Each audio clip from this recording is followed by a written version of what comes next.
cloud na parang iba yung aura mo. So, mahirap talaga yung madaming problema. Marami rin akong problema, kaya kailangan ayusin ko din yung pag-iisip mo para mas lalo kang gumanda, in a sense. Nakakatulong siya.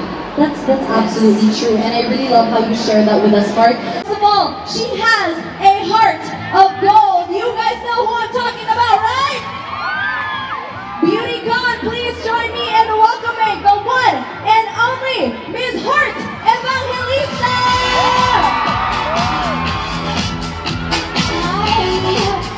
Hi, Heart! Hi, my goodness, look at you! Hi, guys! Good afternoon! Hello. You're very glowing today, fresh from fashion. Wow, you guys, you all look so amazing. Okay naman kayo over there. Parang puno-puno ng mga gloss sa mga lips, ha?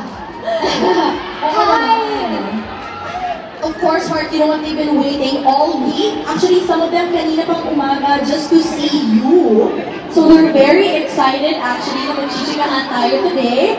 I know some of them have a couple of questions for you also about, you know, just beauty in general and taking care of yourself. So before we dive deeper into the nitty-gritty of our interview for today, Heart, maybe you want to say hi to everybody? Hi! I just want to say hi. It's so nice to see all of you. And I love how everybody is just so beautiful and well put together. I love your hair, the color of your hair. Yes, you. And I'm so happy to be here. Thank you. Thanks so much. Oh my goodness, Heart, this is so indescribable. You're also super pretty. Oh, thank you so much. Ganda mo yan. Get on record, tag ako sa Instagram. Okay. Heart, thank you so much for making the time. I know you're super busy, but we really appreciate you coming out of your way to come here. How does it feel to be in the biggest beauty convention of the year? I am so happy to be here because these are like the people I want to be friends with. Lahat kayo maaante. I love it how we're all here and ready to, you know, shop and just, you know, accessorize and express ourselves. So I'm happy because I can relate to all of you. So I'm happy to be here. I know, and we're all here about sharing one common interest, and that is anything about beauty. And speaking of beauty, Heart, well, allow me to flatter you a little bit, but not only me, but I'm pretty sure I can speak in behalf of everybody in this room that we really do consider you as one of the beautiful faces in the world. Diba, guys? World-class talaga ang beauty ni Heart Evangelista. So, Heart, maybe naman you can share with us, you know, a couple of beauty tips that you have religiously incorporated in your daily life with us. Well, I really make sure that I, as much as possible, eat as healthy as I can. Of course, nagchichidron. Yikes. Nag-lechon pa rin ako from time to time. But I really make sure that I eat as healthy as possible. I also try to sleep, no matter how busy I am, I try to sleep 8 hours a day. Yes. And I really moisturize, which you really have to find the perfect moisturizer for you because it's different for everyone. Correct.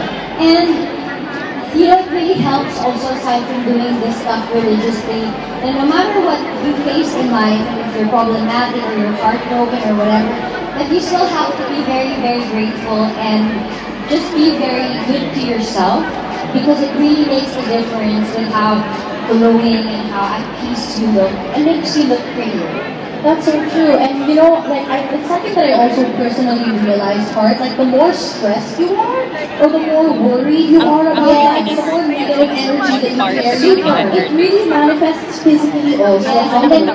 Now, of course, I do know that you have so many tips that you know, like you can go on and on and on about it. Yes. But what are, I guess, the weird tips that you could share with us that you do also? Baka may mga weird beauty tips ka Wala dyan. namang weird beauty tips. Kasi alam naman na hindi ako perfect looking kaya kailangan mag-effort ako. Bakit hindi ka perfect looking? Hindi talaga. Wala namang perfect sa mundo. Hindi talaga. But I make sure to reapply my skincare. Kung wala akong ginagawa or today free ako, like no joke, every hour, the lightest serum that you can get, you reapply it. Not just on your face, on your neck, your tuhod, everywhere. I do it religiously. And I feel, yes. Kasi naman, ang beauty isn't just you're born with it, or it's not about parang how beautiful you are physically. It's really sa tiyaga. Kailangan talaga effortan mo siya. Diba madam? Yeah. So, kailangan talaga bigyan mo ng time yung sarili mo para gumanda ka. So that's my weirdest tip probably. And hindi talaga ako nagbibilad sa araw. So, yun talaga, tago talaga as much as possible. Kahit nakakasama siya sa buhok, mag-hat po kayo kung mag-grab or what. Run from the sun, yun talagang kaaway. Totoo. And sunblock also, I guess, no? Sunblock, yes, sunblock. But still, kahit when you're in the car, yung ilaw, or you're like under a shade, pero feel ka ng init, it's still really bad for your skin. So magtago tayo sa hindi siya nakakaganda.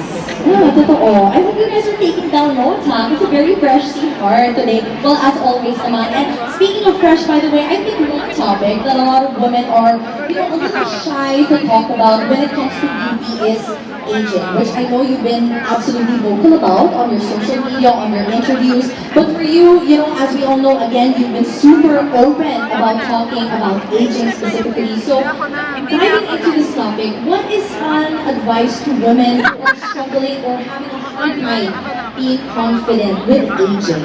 Well, also it has to do with the people around you. Siyempre, minsan, especially sa ating culture sa Philippines, pag sinabi nila matanda ka na, kailangan dito, kailangan ganyan. It's really just, it's the mentality. I'm 39, and I know I'm getting old, but I feel that as you get older, dun mo palang nakakamit yung kumbaga yung mga pinagtag mong seeds in life. Lahat na pinaghirapan mo, ngayon pa lang siya nag-very fruit. And then, so you should be very good to yourself na habang tumatanda ka, it's not the end of the road, it's actually getting better. And as a person, mas madami kang pinagdadaanan sa buhay mo. Iba yung tayo mo bilang isang tao kasi matibay ka na. So there's so much to look forward to when you're older. And honestly, I like to be challenged.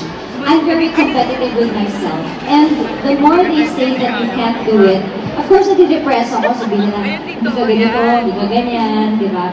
But mas such a challenge ako because the more you don't fit the mold, the more that I will fight for where I should be, and I know that it's possible if you want. So age shouldn't stop you, or your situation, or anything, marriage, or heartbreak, shouldn't stop you. Even your personal mistakes, it shouldn't stop you because we are all deserving to be what we want. So age is number one. I absolutely love that part. And to add to what you said, kasi kanina it was very inspiring when you said that, aging is just all about perspective. I think it's very important to kind of reframe how we think about aging.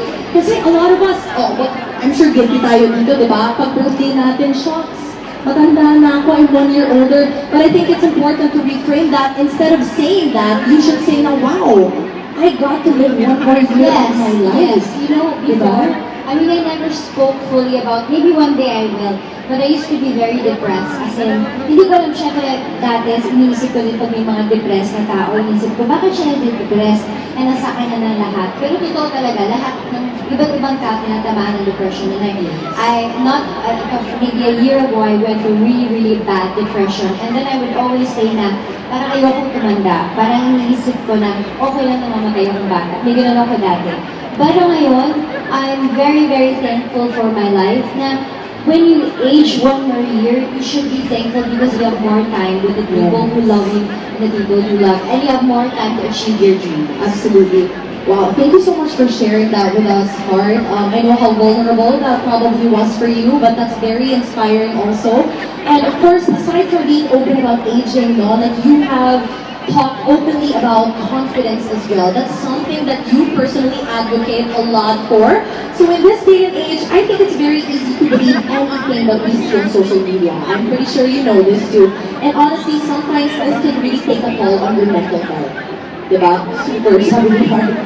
Sometimes you even get pressure, diba? And feel like you're not living life like everybody else is kind of living on social media. So personally, Heart, how do you deal with this challenge? Well, because I grew up in show business, in a sense, I think I was 14 when I started to audition, 13 and 14 when I started to audition, and then yun na yung naging buhay ko. And I remember parang inisip mo na kailangan perfect ka, kailangan bagay ka dun sa kawawa ka sa telenovela, kailangan din ka talaga parang mahalin ka ng tao. And ako, maansi talaga ako ever since. Pero wala naman akong inaapakan, ganyan. In fact, sa school, binubuli pa nila ako dahil naiintindihan ko naman. Kasi naka-shoulder ako. Arte-arte ko talaga sa school. Naiintindihan ko, naiinit ka sila sa akin. But because of that, parang nagkaroon ako ng konting hindi ko pwedeng makita yung side na to. Or in showbiz, so kahit a few years ago, kailangan perfect ka, kailangan hindi ka magkakamali, kailangan pati marriage mo, perfect, ganyan. Pero it's not of this world. Perfection is not of this world. So, sino makaka-relate sa'yo? Oo, titingnan na ang ganda ng buhay mo, pero hindi naman yung totoo. So that's why for me, nung nagkaroon ako ng problema, kumbaga sa buhay. Kaya, inisip ko, my YouTube channel, I'll try to be as real and as authentic as possible. Because at the end of the day, it is who you are. Yeah. Kung wala kang meaning to say, hindi naman ako demonyo, di ba? Hindi naman wala naman akong biglang lumalabas na may maghating gabi, hindi demonyo. Wala ako ganun sekreto, di ba? Pero hindi ako perfectong tao. Nagagalit ako, napipikon ako, napapagod din ako. So, pakita na natin yun. But it's how you are to the people around you, or it's how your heart is, and hopefully people will see that, will make them judge. So I'm trying to change the narrative ng slowly on social media na ipakita mo as much as you can. Kung papakita mo din lahat, laman ng bag mo, what's in my bag. Yeah. Ipakita na natin what's in your heart talaga. Which is even more important. It's even more important, yes. So for those people that will sincerely love you for who you truly are, then it will work. Kumbaga, the barkada will work. And they will believe you when you say this, when you say that. Hindi yung nagpapanggap ka lang.